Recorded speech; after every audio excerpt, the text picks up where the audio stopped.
Which NDA? इस समय सीधे लिए चलते हैं आपको कैबिनेट की प्रेस वार्ता में।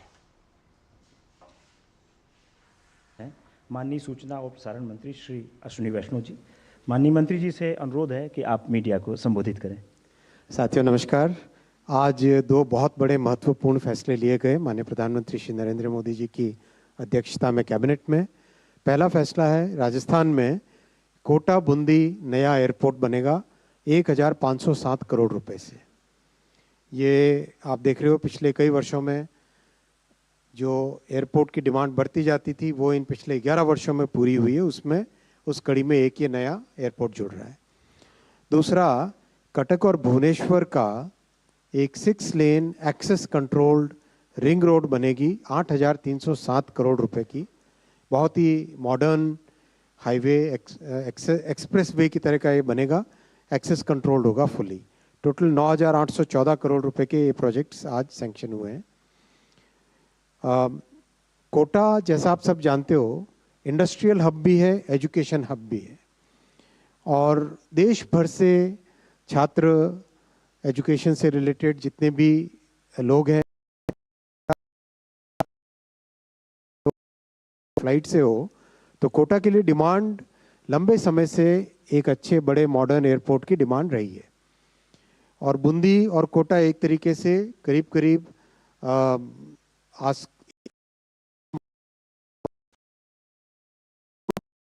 पुराना है, उसको मॉडर्नाइजेशन किया गया है और अब एक ग्रीनफील्ड एयरपोर्ट, नया एयरपोर्ट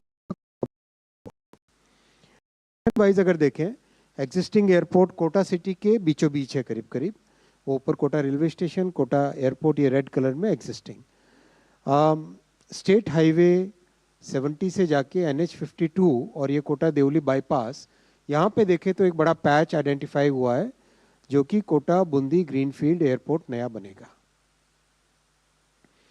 अच्छी लोकेशन है, बहुत अच्छी लैंड है, करीब करीब 20,000 स्क्वायर मीटर की टर्मिनल बिल्डिंग बनेगी, 3,200 मीटर का रनवे बनेगा, 1,000 एकड़ जमीन राजस्थान सरकार इसके लिए फ्री ऑफ कॉस्ट दे रही है और करीब 1507 करोड़ रुपए का इन्वेस्टमेंट इसमें आएगा। कैपेसिटी इसकी होगी 2 million passengers, 20 lakh passengers per annum की इसकी कैपेसिटी होगी और 2 साल के अंदर कंप्लीट करने का टारगेट लेके चल रहे हैं।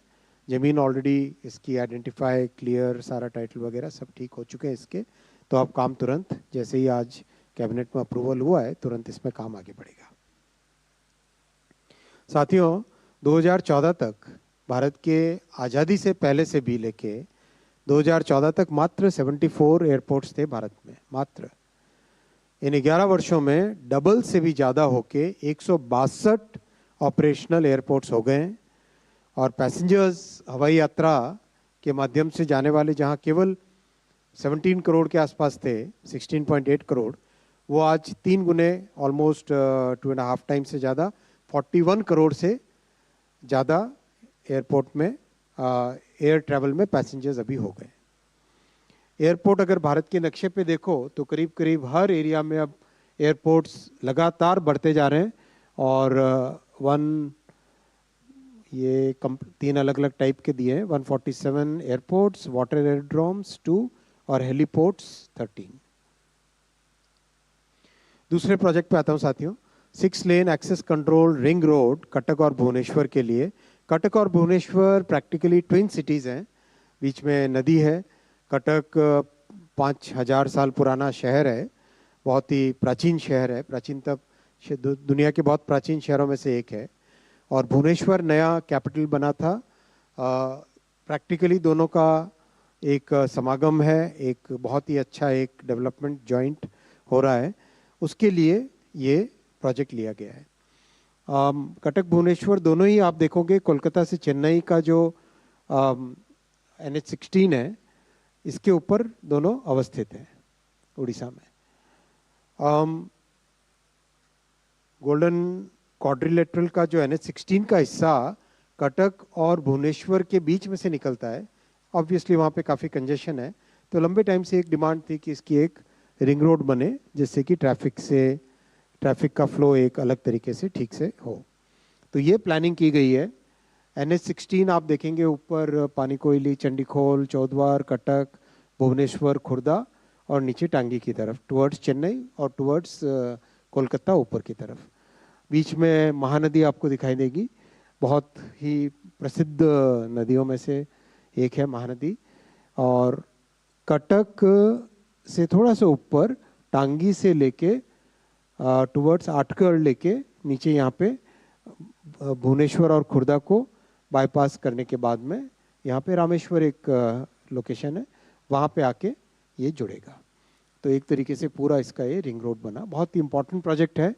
और प्रधानमंत्री जी का जो पूर्वोदय का विजन है कि पूर्वी भारत में अवस्थित हमारे जितने राज्य हैं उन सब के डेवलपमेंट के, उनके विकास के लिए लगातार जो प्रयासरत माननीय प्रधानमंत्री जी रहते हैं, उसी विजन का ये प्रोजेक्ट भी एक हिस्सा है।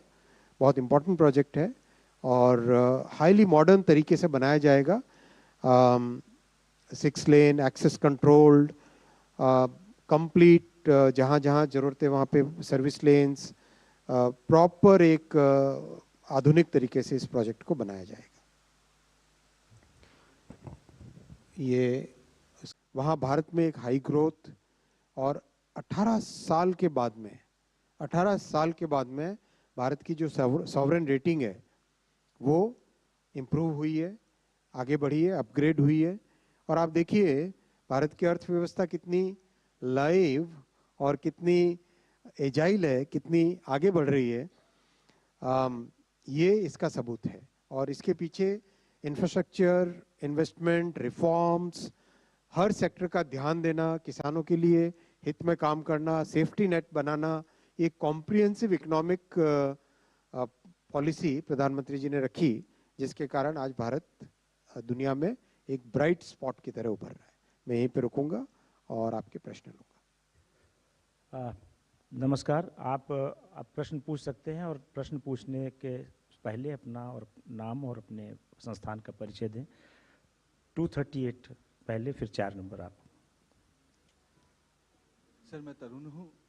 हेलो सर, मैं तरुण हूँ जी बिजनेस से। सर जो अभी कोटा का अभी हाल का जो एयरपोर्ट था सर, उसी को क्यों नहीं अपग्रेड कर दिया गया, मतलब ग्रीन फील्ड पे, क्योंकि वो बनाना, क्योंकि काफ़ी लंबे समय से सर उसकी डिमांड थी सर, इसलिए। एरिया चाहिए, काफ़ी स्ट्रॉन्ग एरिया चाहिए और लंबा रनवे चाहिए, उसके कारण से एक अलग से ग्रीन फील्ड की जरूरत। फिर कोटा और बूंदी दोनों का इसमें लाभ मिलेगा, ये भी एक बेनिफिट दुनिया में फ्यूचर। और फाइनली और will this be discarded in the times to come? No, generally all cities that we are constructing new airports, the existing airport will continue to serve because that's right in the middle of the city, so it will continue to serve, and the new airport will add the extra capacity. Look, कितना distance है? 23 kilometers from the city center. From the existing airport, 23 kilometers. First row में लक्ष्मण जी, आपने बाद में उठाया। Sir मैं Lakshman, CNBC आवाज़ से। मेरा सवाल ये है कि अभी तक आपने जैसा कि एग्जांपल दिया कि सरकार ने करीब 88 नए एयरपोर्ट ऑपरेशनल किए हैं 2014 से लेकर के अब तक। तो इन सारे एयरपोर्ट का कोई असेसमेंट किया गया है क्या कि कितनी कैपेसिटी है और कितनी कैपेसिटी यूटिलाइजेशन वहाँ पे हो रही है? जो फ्लाइट ऑपरेशनल हैं वो कितने प्रॉफिटेबल हैं? 80% यूटिलाइजेशन है, विच इज़ वेरी गुड। 80% होती ही नया बनाना चाहिए। सेकेंड रो से और कोई तो नहीं है? फिर थर्ड रो कोई पूछने वाले हैं question? Fourth row, fifth, 49, fifth. जो फैसले लिए सारे आपके सामने रख लिए। 49, six row, anybody in this flank? हाँ, 46। नमस्कार सर, अनुपम हूँ AIR से। सर ये भुवनेश्वर और कटक वाला जो बाईपास है सर, कब तक कंप्लीट होने के आसार हैं सर? 2.5 साल का है प्रोजेक्ट। जी sir, thank you sir. Okay, anybody else on this flank? Then central, Anita ji, हाँ पूछिए। वैसे तो एयरपोर्ट से रिलेटेड क्वेश्चन नहीं है, लेकिन एयरपोर्ट पे क्योंकि एयरक्राफ्ट लैंड करती है तो एयरक्राफ्ट के से रिलेटेड है, क्योंकि अभी हम देख रहे हैं कि हमारे एयरपोर्ट्स की संख्या तो बढ़ रही है, लेकिन एविएशन सेक्टर में कंपटीशन जो एविएशन सेक्टर्स के बीच में उनके जो ब्रांड्स की होती है उनकी नहीं हो रही है। ये press 2-3 conference ministry of civil aviation में पूछना ना सारे।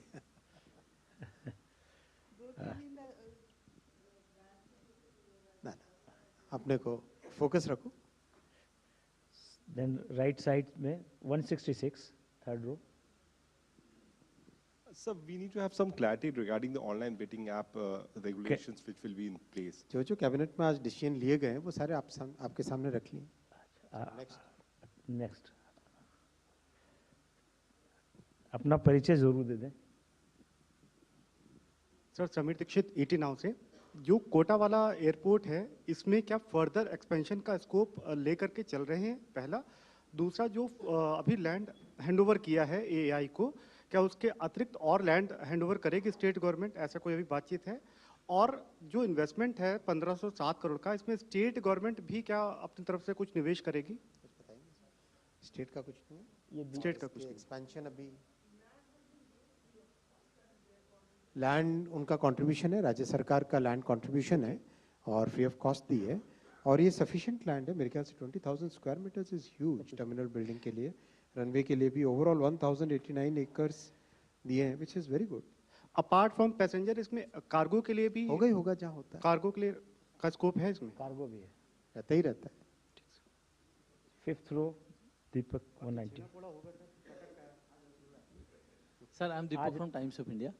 Sir, my question is on this Bhubaneswar-Cuttack bypass. Is it the biggest project in, so far as highway is concerned in Odisha? That is question number one. Number two, because government talks about Gati Shakti master plan, and there is also a proposal to have, Bhubaneswar-Cuttack metro project. So has it been factored in that this road will also provide some kind of connectivity to the metro network? देखो यार, ऐसा है, this is one of the largest projects for sure, but overall the investment in Odisha is significant, as you are aware yourself. Large number of projects, whether it is railway projects, whether it is highway projects, port projects, large number of investments are going into Odisha, and execution is also very good now. This definitely is part of the Gati Shakti National Master Plan, and any other mode of transportation which gets into this master plan, they all have a very good intermodal connectivity plan. Okay. Thank you. Thank you.